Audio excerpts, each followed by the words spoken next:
El pozo.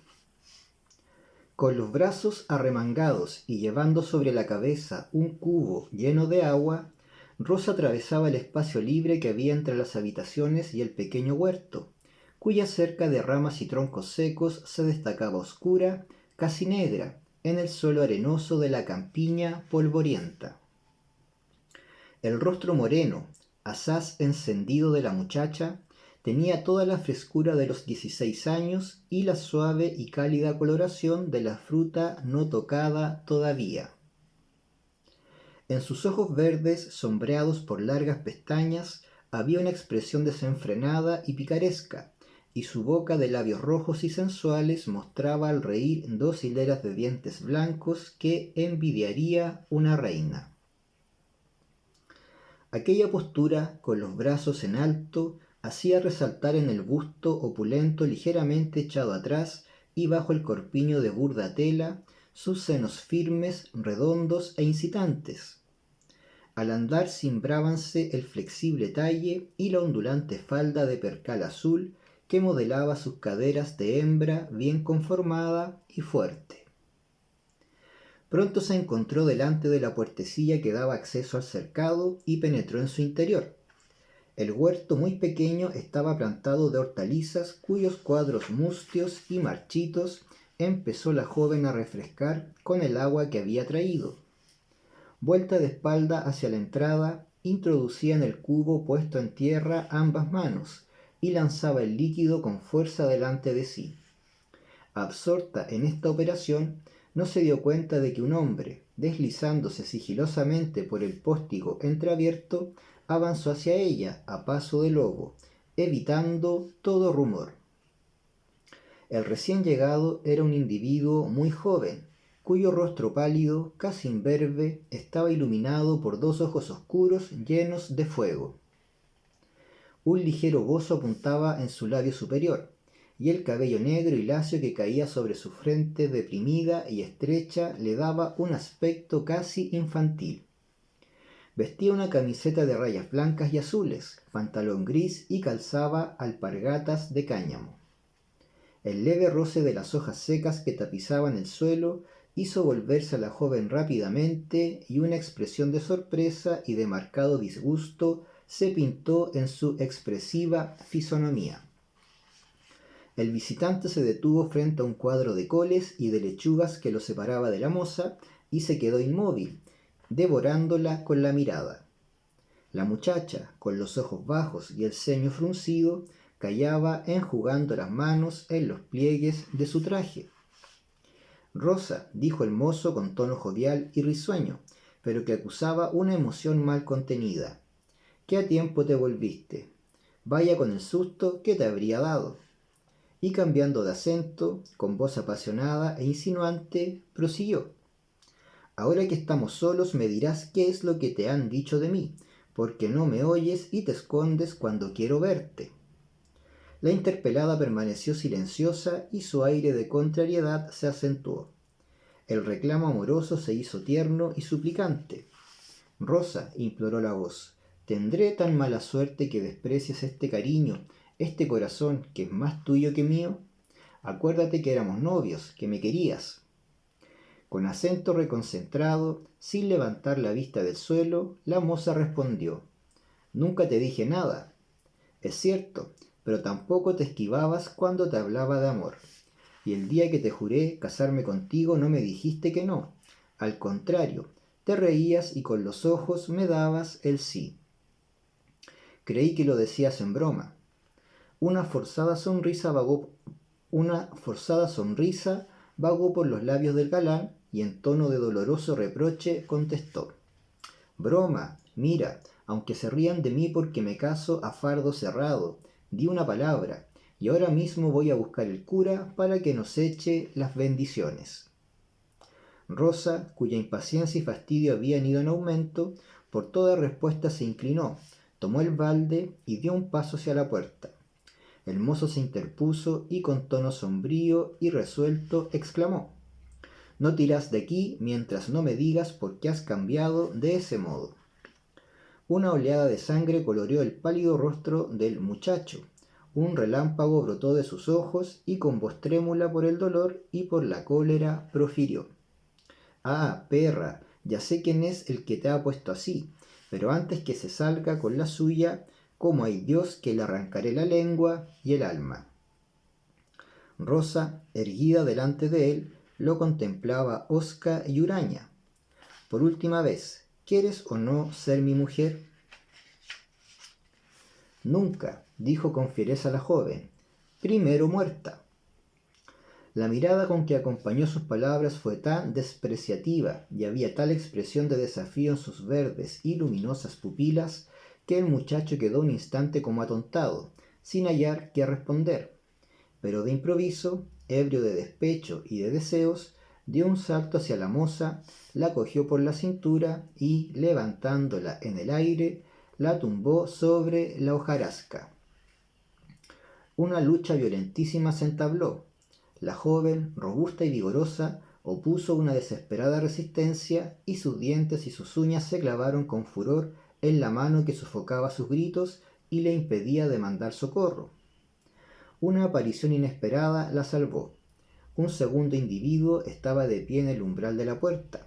El agresor se levantó de un brinco y con los puños cerrados y la mirada centelleante aguardó al intruso que avanzó recto hacia él con el rostro ceñudo y los ojos inyectados de sangre.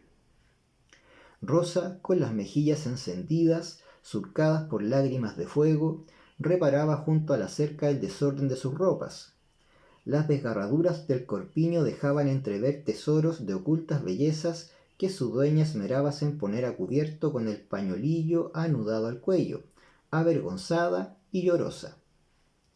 Entretanto, los dos hombres habían empeñado una lucha a muerte.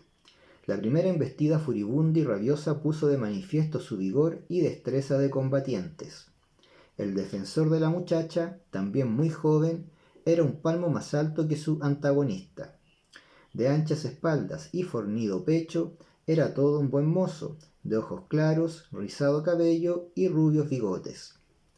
Silenciosos, sin más armas que los puños, despidiendo bajo el arco de sus cejas contraídas relámpagos de odio, se atacaban con extraordinario furor. El más bajo, de miembros delgados, esquivaba con pasmosa agilidad los terribles puñetazos que le asestaba su enemigo, devolviéndole golpe por golpe, firme y derecho sobre sus jarretes de acero. La respiración estertorosa silbaba de rabia cada vez que el puño del adversario alcanzaba sus rostros, congestionados y sudorosos. Rosa, mientras arrancaba con sus dedos las hojas secas adheridas a las negrísimas ondas de sus cabellos, seguía con los ojos llameantes las peripecias de la refriega, que se prolongaba sin ventajas visibles para los campeones enfurecidos, que delante de la moza redoblaban sus acometidas como fieras en celo que se disputan la posesión de la hembra que los excita y enamora. Los cuadros de hortalizas eran pisoteados sin piedad y aquel destrozo arrancó una mirada de desolación a los airados ojos de la joven. La ira que ardía en su pecho se acrecentó, y en el instante en que su ofensor pasaba junto a ella, acosado por su formidable adversario, tuvo una súbita inspiración. Se agachó y cogiendo un puñado de arena se lo lanzó a la cara. El efecto fue instantáneo. El que retrocedía se detuvo vacilante y en un segundo fue derribado en tierra donde quedó sin movimiento, oprimido el pecho bajo la rodilla del vencedor. Rosa lanzó una postrera mirada al grupo y luego, sin preocuparse del cubo vacío, se precipitó fuera del cercado y salvó a la carrera la distancia que la separaba de las habitaciones. Al llegar se volvió para mirar atrás y distinguió entre los matorrales la figura de su salvador que se alejaba, mientras que por la parte opuesta caminaba el vencido, apartándose apresuradamente del sitio de la batalla. La joven se deslizó por los corredores casi desiertos y después de pasar por delante de una serie de puertas, se detuvo delante de una apenas entornada y, empujándola suavemente, traspuso el umbral. Un gran fuego ardía en la chimenea y en el centro del cuarto una mujer en cuclillas delante de una artesa de madera se ocupaba en lavar algunas piezas de ropa. Las paredes blanqueadas y desnudas acusaban la miseria. En el suelo y tirados por los rincones había desperdicios que exhalaban un olor infecto. Una mesa y algunas sillas cojas componían todo el mobiliario y detrás de la puerta asomaba el pasamanos de una escalera que conducía a una segunda habitación, situada en los altos. La mujer, de edad ya madura, corpulenta, de rostro cubierto de pecas y de manchas, sin interrumpir su tarea, fijó en la moza una mirada escrutadora, exclamando de pronto con extrañeza: «¿Qué tienes? ¿Qué te ha pasado?». Rosa, con tono compungido y lacrimoso, respondió: «Ay, madre, el huerto está hecho pedazos, las coles, las lechugas, los rábanos, todo lo han arrancado y pisoteado». El semblante de la mujer se puso rojo como la púrpura. «Ah, condenada», gritó, «seguro que has dejado la puerta abierta y se ha entrado la chancha del otro lado». Púsose de pie blandiendo sus rollizos brazos arremangados por encima del codo y se desató en improperios y amenazas. «Bribona, si ha sido así, apronta el cuero porque te lo voy a arrancar a tiras». Y con las sayas levantadas se dirigió presurosa a comprobar el desastre. La atmósfera estaba pesada y ardiente, y el sol ascendía al cenit en un cielo plomizo ligeramente brumoso. En la arena gris y movediza hundíase los pies, dejando un surco blanquecino. Rosa, que caminaba detrás de su madre, lanzando a todas partes miradas inquietas y escudriñadoras, distinguió después de un instante, por encima de un pequeño matorral, la cabeza de alguien puesto en acecho. La joven sonrió. Acababa de reconocer en el que atisbaba a su defensor, quien, viendo que la muchacha lo había descubierto, se incorporó un tanto y le envió con la diestra un beso a través de la distancia. Brillaron los ojos de la moza y sus mejillas se tiñeron de carmín, y a pesar de comprender que, dado el carácter violento de su madre, la aguardaba tal vez una paliza, penetró alegre, casi risueña en el malhadado huerto, dentro del cual se alzaba un coro formidable de gemidos, maldiciones y juramentos.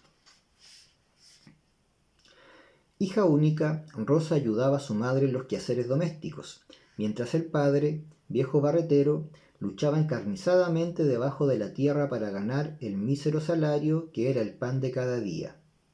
La muchacha, aunque rústica, era toda una belleza y una virtud arisca, inaccesible hasta entonces a las seducciones de los galanes que bebían los vientos por aquella beldad de cuerpo sano, exuberante de vida, con la gracia irresistible de la mujer ya formada. Entre los que más de cerca la asediaban distinguíanse dos mozos gallardos y apuestos, que eran la florinata de los tenorios de la mina. Ambos habían puesto sitio en toda regla a la linda Rosa, que recibía sus apasionadas declaraciones con risotadas, dengues y mohínes llenos de gracia y de malicia. Amigos desde la infancia, aquel amor había enfriado sus relaciones, concluyendo por separarlos completamente. Durante algún tiempo, Remigio el carretillero, un moreno pálido, delgado y esbelto, pareció haber inclinado a su favor el poquísimo interés que prestaba a sus adoradores la desdeñosa muchacha. Pero aquello duró muy poco y el enamorado mozo vio con amarga decepción que el barretero Valentín, su rubio rival, lo desbancaba en el voluble corazón de la hermosa. Esta, que en un principio oía sonriente sus apasionadas protestas, alentándolo a veces con una mirada incendiaria, empezó de pronto a huir de él, a esquivar su presencia, y en las pocas ocasiones que lograba hablarla apenas podían arrancarle una que otra frase evasiva, acompañada de un gesto de despego y de disgusto. El desvío de la moza exaltó su pasión hasta el infinito. Mordido por los celos, redobló sus esfuerzos para reconquistar el terreno perdido, estrellándose contra el creciente desamor de la joven, que cada día demostraba, con señales visibles, su simpatía y preferencia por el otro. La rivalidad de ambos aumentó y el odio anidado en sus corazones hizo de ellos dos enemigos irreconciliables. Vigilábanse mutuamente y echaban mano de todos los medios puestos a su alcance para estorbar al contrario e impedirle que tomase alguna ventaja. Como siempre, y según la costumbre, el cerco puesto por los galanes a su hija no inquietaba en lo más mínimo a los padres. Cediese o no al amoroso reclamo, era asunto que sólo a ella le importaba. Remigio, el desdeñado pretendiente, quiso un día tener con la joven una explicación decisiva y salir, de una vez por todas, de la incertidumbre que lo atormentaba, para lo cual decidió no ir una mañana a su trabajo en el fondo de la cantera. Valentín, que tuvo conocimiento por un camarada de aquella novedad, recelando el motivo que la ocasionaba, resolvió quedarse para espiar los pasos de su rival, lo que trajo por consecuencia el encuentro del huerto y el terrible combate que se siguió. Rosa, cuyo corazón dormía aún, había acogido con cierta coquetería las amorosas insinuaciones de Remigio, que fue el primero en requebrarla. Halagábala aquella conquista que había despertado la envidia de muchas de sus compañeras, pero la vehemencia de aquel amor y la mirada de esos ojos sombríos que se fijaban en los suyos, cargados de pasión y de deseos, la hacían estremecer. El miedo al hombre, al macho, aplacaba entonces los ardores nacientes de su carne, produciéndole la proximidad del mozo un instintivo sentimiento de repulsión. Mas cuando principió a cortejarla el otro, el rubio y apuesto Valentín, un cambio brusco se operó en ella. Poníase encendida la vista del joven y si le dirigía la palabra, la respuesta incisiva, vivaz y pronta con que dejaba parado al más atrevido, no acudía a sus labios y, después de balbucear uno que otro monosílabo, terminaba por escabullirse cortada y ruborosa. La abierta y franca fisonomía del mozo, su carácter alegre y turbulento, la atrajeron insensiblemente, y el amor escondido hasta entonces en el fondo de su ser germinó vigoroso en aquella tierra virgen. Después de la refriega de ese día, la actitud de los dos rivales se modificó. Mientras Valentín seguía cortejando abiertamente a la moza, Remigio se limitaba a vigilarla a la distancia. Su pasión, excitada por los celos y aguijoneada por el despecho, se había tornado en una hoguera voraz que lo consumía. Su exaltada imaginación fraguaba los planes más descabellados para tomar venganza, pronta y terrible, de la infiel, de la traidora. Rosa, por su parte, entregada de lleno a su naciente amor, no se cuidaba gran cosa de su antiguo pretendiente. No le guardaba rencor y sólo sentía por él una desdeñosa indiferencia. Las cosas quedaron así por algún tiempo. El huerto había sido reparado y los cuadros rehechos, pero nunca se descubrió los autores del destrozo, ni se supo lo que allí había pasado. Un día el padre de la muchacha tuvo una idea luminosa. Como el agua para el riego había que acarrearla desde una gran distancia, resolvió abrir un pozo junto al cercado. Comunicado el proyecto a su mujer y a su hija, éstas lo aplaudieron calurosamente. No había grandes dificultades que vencer, pues el terreno sobre el que se asentaba la pequeña población estaba formado por arena negra y gruesa hasta una gran profundidad. A los 4 metros de la superficie brotaba el agua que se mantenía al mismo nivel en todas las estaciones. Quedó acordado que el domingo siguiente se pondría mano a la obra, para lo cual ofrecieron su concurso a los amigos, contándose entre los más entusiastas a Remigio y Valentín. El día designado llegó y muy de mañana se empezaron los trabajos. La excavación se hizo cerca de la puerta de entrada y al mediodía se habían profundizado 2 metros. La arena era extraída por medio de un gran balde de hierro atado a un cordel que pasaba por una polea, sujeta a un travesaño de madera. Los adversarios eran los más empeñosos en la tarea, pero evitando siempre todo contacto. Mientras el uno estaba abajo llenando el balde, el otro estaba arriba apartando la arena lejos de la abertura. En un momento en que Remigio permanecía metido en el agujero, Valentín, pretextando que tenía sed, tiró la pala y se encaminó en derechura a la habitación de Rosa. La joven estaba sentada cosiendo junto a la puerta. «Vengo a pedirte un vaso de agua. Ando muerto de sed», díjole el obrero, con tono alegre y malicioso. Rosa se levantó en silencio, con los ojos brillantes, y yendo hacia un rincón del cuarto volvió con un vaso que Valentín cogió, junto con la pequeña y morena mano que lo sostenía. La joven, risueña y sonrojada, profirió: «Vaya, no la derrames». Él la miraba sonriente, fascinándola con la mirada. Se bebió el agua de un sorbo y luego, enjugándose los labios con la manga de la blusa, agregó, festivo y salamero: «Rosa, si para verte fuera preciso tomarse cada vez un vaso de agua, yo me tragaría el mar». La joven se rió mostrando su blanca dentadura. «¿Y así tan salado?» «Así, y con pescado, barcos y todo». Con una alegre carcajada saludó la moza la ocurrencia. «Vaya qué tragaderas». Una voz preguntó desde arriba: «Rosa, ¿quién está ahí?» «Es Valentín, madre». Un «ah» indiferente pasó a través del techo y todo quedó en silencio. Valentín había cogido a la moza por la cintura y la trajo hacia sí. Rosa, con las manos puestas en el amplio pecho del mozo, se resistía y murmuraba, con voz queda y suplicante: «Vaya, déjame». Su combado seno henchíase como el oleaje en día de tormenta, y el corazón le golpeaba adentro con acelerado y vertiginoso martilleo. El mozo, enardecido, le decía tiernamente: «Rosa, vida mía, mi linda paloma». La joven, vencida, fijaba en él una mirada desfalleciente, llena de promesa, impregnada de pasión. La rigidez de sus brazos aflojábase poco a poco, y a medida que sentía aproximarse aquel aliento que le abrazaba el rostro, retrocedía, echando atrás la hermosa cabeza hasta que tocó la pared. Cerró entonces los ojos, y el muchacho con la suya hambrienta recogió en la fresca boca, puesta a su alcance, las primicias de esos labios más encendidos que un manojo de claveles y más dulces que el panal de miel que elabora en las frondas la abeja silvestre. Un paso pesado que hacía crujir la escalera hizo apartarse bruscamente a los amantes.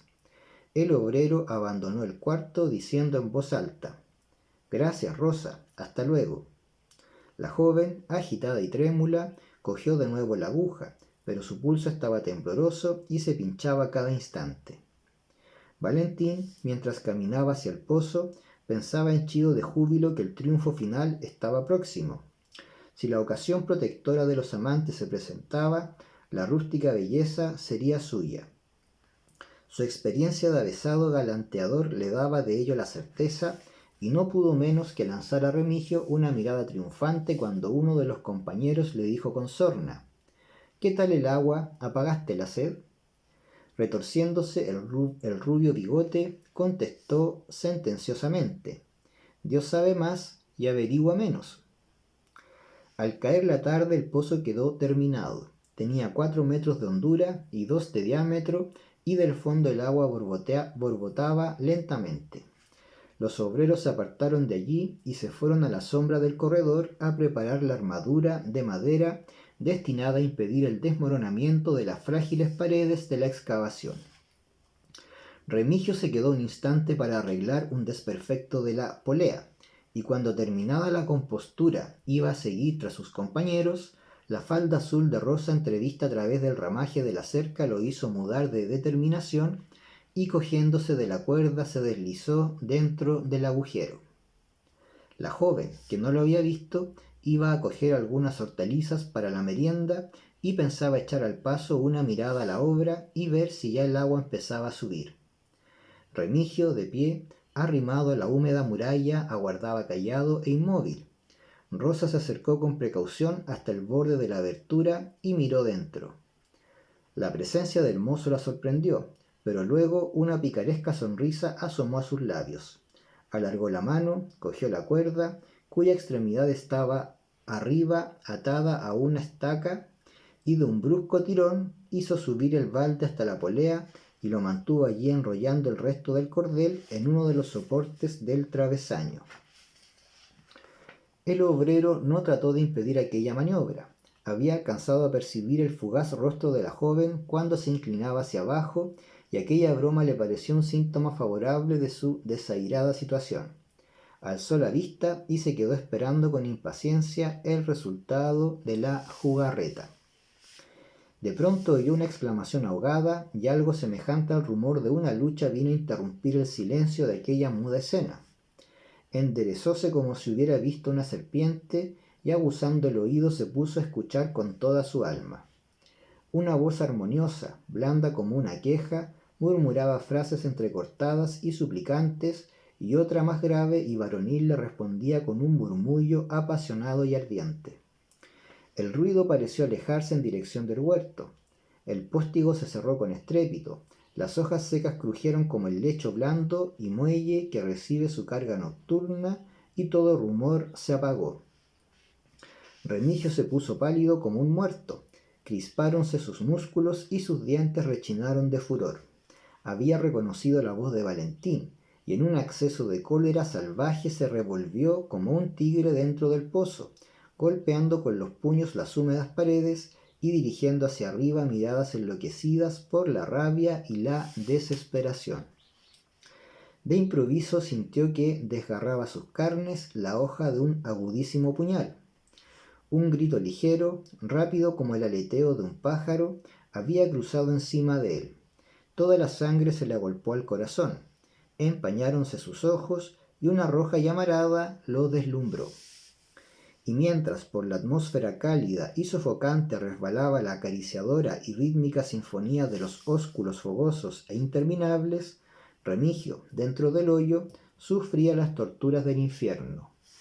Sus uñas se clavaban en su pecho hasta hacer brotar la sangre, y el pedazo de cielo azul que percibía desde abajo le recordaba la visión de unos ojos claros, límpidos y profundos, cuyas pupilas húmedas por las divinas embriagueces reflejarían en ese instante la imagen de otros ojos que no era la sombría y tenebrosa de los suyos. Por fin, los goznes de la puertecilla rechinaron, y un cuchicheo rápido, al que siguió el chasquido de un beso, hirió los oídos del prisionero, quien un instante después sintió los pasos de alguien que se detenía al borde de la cavidad. Una sombra se proyectó en el muro, y una voz burlona profirió desde arriba una frase irónica y sangrienta que era una injuria mortal. Un rugido se escapó del pecho de Remigio, palideció densamente, y sus ojos fulgurantes midieron la distancia que lo separaba de su ofensor, quien, soltando una risotada, desató la cuerda y la dejó deslizarse por la polea. El primer impulso del preso fue precipitarse fuera en persecución de su enemigo, pero un súbito desfallecimiento se lo impidió. Repuesto un tanto, iba a emprender el ascenso, cuando una ligera trepidación del suelo producida por un caballo que, perseguido por un perro, pasaba al galope cerca de la abertura, hizo desprenderse algunos trozos de las paredes, y la arena subió hasta cerca de sus rodillas, sepultando el balde de hierro. El temor de perecer enterrado vivo sin que pudiera saciar su rabiosa sed de venganza le dio fuerzas, y ágil como un acróbata se remontó por la cuerda tirante y se encontró fuera de la excavación. Una vez libre, se quedó un instante indeciso acerca del rumbo que debía seguir. En derredor de él la llanura se extendía monótona y desierta bajo el cielo de un azul pálido que el sol teñía de oro en su fuga hacia el horizonte. El ambiente era de fuego y la arena abrasaba como el rescoldo de una hornada inmensa. A un centenar de pasos se alzaban las blancas habitaciones de los obreros, rodeadas de pequeños huertos protegidos por palizadas de ramas secas. Qué suma de trabajo y de paciencia representaba cada uno de aquellos cercados. La tierra, acarreada desde una gran distancia, era extendida en ligeras capas sobre aquel suelo infecundo, cual una materia preciosa, cuya conservación ocasionaba a veces disputas y riñas sangrientas. Remigio, presa de una tristeza infinita, paseó una mirada por el paisaje y lo encontró tétrico y sombrío. El caballo cuyo paso cerca del pozo había estado a punto de producir un hundimiento, galopaba aún, allá lejos, levantando nubes de polvo bajo sus cascos. Pero el recuerdo de las ofensas se sobrepuso muy pronto. En el mozo, al abatimiento y el guijón de la venganza despertó en su alma inculta y semibárbara las furias implacables de sus pasiones salvajes. Ningún suplicio le parecía bastante para aquellos que se habían burlado tan cruelmente de su amoroso deseo, y se juró no perdonar medio alguno para obtener la revancha. Y engolfado en esos pensamientos se encaminó con paso tardo hacia las habitaciones. A pesar de que el amor se había trocado en odio, sentía un deseo punzante de encontrarse con la joven para inquirir en su rostro, antes tan amado, las huellas de las caricias del otro. Muy luego atravesó el espacio vacío que había entre el pozo y los primeros huertos. En ese día de fiesta, en medio de las mujeres y de los niños, los hombres iban y venían por los corredores con el pantalón de paño sujeto por el cinturón de cuero y la camiseta de algodón ceñida al busto amplio y fuerte. Por todas partes se oían voces, alegres gritos y carcajadas, el ladrido de un perro y el llanto desesperado de alguna criatura. Frente al cuarto de Rosa, el padre de ésta y varios obreros trabajaban con ahínco en la armadura de madera que debía sostener los muros de la excavación. Remigio se detuvo en el ángulo de una cerca, desde el cual podía ver lo que pasaba en la habitación de la joven, quien delante de la puerta, con los torneados brazos desnudos hasta el codo, retorcía algunas piezas de ropa que iba extrayendo de un balde puesto en el suelo. Valentín, apoyado en el marco de la puerta en una postura de conquistador, le dirigía frases que encontraban en la moza un eco alegre y placentero. Su fresca risa atravesaba como un dardo el corazón de Remigio, a quien la felicidad de la pareja no hacía sino aumentar la ira que hervía en su pecho. En el rostro de la joven había un resplandor de dicha, y sus húmedas pupilas tenían una expresión de languidez apasionada que acrecentaba su brillo y su belleza. Estrujada la última pieza de tela, Rosa cogió el balde y se dirigió a uno de los cercados, seguida de Valentín, que llevaba en la diestra un rollo de cordel. El rubio mocetón ató las extremidades de la cuerda en las puntas salientes de dos maderos, ayudando enseguida a suspender de ellas las prendas de vestir. Sin adivinar que eran espiados, proseguían su amorosa plática al abrigo de las miradas de los que estaban en el corredor, cuando de súbito Valentín percibió a 20 pasos, pegada a la cerca, la figura amenazadora de su rival, y queriendo hacerle sentir todo el peso de la derrota y la plenitud de su triunfo, rodeó con el brazo izquierdo el cuello de la joven y, echándole la cabeza atrás, la besó en la boca. Después le habló al oído misteriosamente. Remigio, que contemplaba la escena con mirada torva, vio a la moza volverse hacia él con rapidez, mirarlo de alto abajo y soltar enseguida una estrepitosa carcajada. Luego, deshaciéndose de los brazos que la retenían, echó a correr acometida por una risa loca. El ofendido mozo se quedó como enclavado en el sitio. Una llamarada le abrazó el rostro y enrojeció hasta la raíz de los cabellos. Cegado por el coraje, avanzó algunos pasos, tambaleándose como un ebrio. En dirección al pozo caminaba Valentín, cantando a voz en cuello una insultante copla. El tonto que se enamora es un tonto de remate, trabaja y calienta el agua para que otro tome el mate. Remigio, con la mirada extraviada, lo siguió. Solo un pensamiento había en su cerebro: matar y morir, y en el paroxismo de su cólera se sentía con fuerza para acometer a un gigante. Valentín se había detenido al borde de la excavación y tiraba de la cuerda para hacer subir el balde, pero viendo que la arena que lo cubría hacía inútiles sus esfuerzos, se deslizó al fondo para librarlo de aquel obstáculo. Remigio, al verlo desaparecer, se detuvo un momento, desorientado, mas una siniestra sonrisa asomó luego a sus labios, y apretando el paso se acercó a la abertura y desató la cuerda, la cual se escurrió por la polea y cayó dentro del hoyo. El obrero se enderezó, su enemigo quedaba preso y no podría escapársele. Mas, ¿cómo rematarlo? Sus ojos, que escudriñaban el suelo buscando un arma, una piedra, se detuvieron en las huellas del caballo, despertándose en él de pronto un recuerdo, una idea lejana. Ah, si pudiera lanzar 10, 20 caballos sobre aquel terreno movedizo. Ya su espíritu sobreexcitado acudieron extrañas ideas de venganza, de torturas, de suplicios atroces. De improviso se estremeció. Un pensamiento rápido como un rayo había atravesado su cerebro. A 50 metros de allí, tras uno de los huertos, había una pequeña plazoleta, donde un centenar de obreros se entretenían en diversos juegos de azar, tirando los dados y echando las cartas. Oía distintamente sus voces, sus gritos y carcajadas. Allí tenía lo que le hacía falta y en algunos segundos ideó y maduró su plan. El día declinaba, las sombras de los objetos se alargaban más y más hacia el oriente cuando los jugadores vieron aparecer delante de ellos a Remigio, que, con los brazos en alto, en ademán de suprema consternación, gritaba con voz estentórea: «¡Se derrumba el pozo! ¡Se derrumba el pozo!». Los obreros se volvieron sorprendidos y los que estaban tumbados en el suelo se pusieron de pie bruscamente como un resorte. Todos clavaron en el mozo sus ojos azorados, pero ninguno se movía. Mas, cuando lo oyeron repetir de nuevo: «El pozo se ha derrumbado, Valentín está dentro», comprendieron, y aquella avalancha humana, rápida como una tromba, se precipitó hacia la excavación.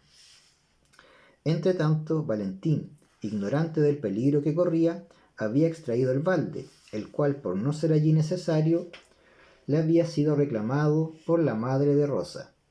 La caída de la cuerda no le causó sorpresa y la achacó al impotente despecho de su rival, cuyos pasos había sentido arriba, pero no se alarmó por ello, porque de un momento a otro vendrían a colocar la armadura de madera y quedaría libre de su prisión.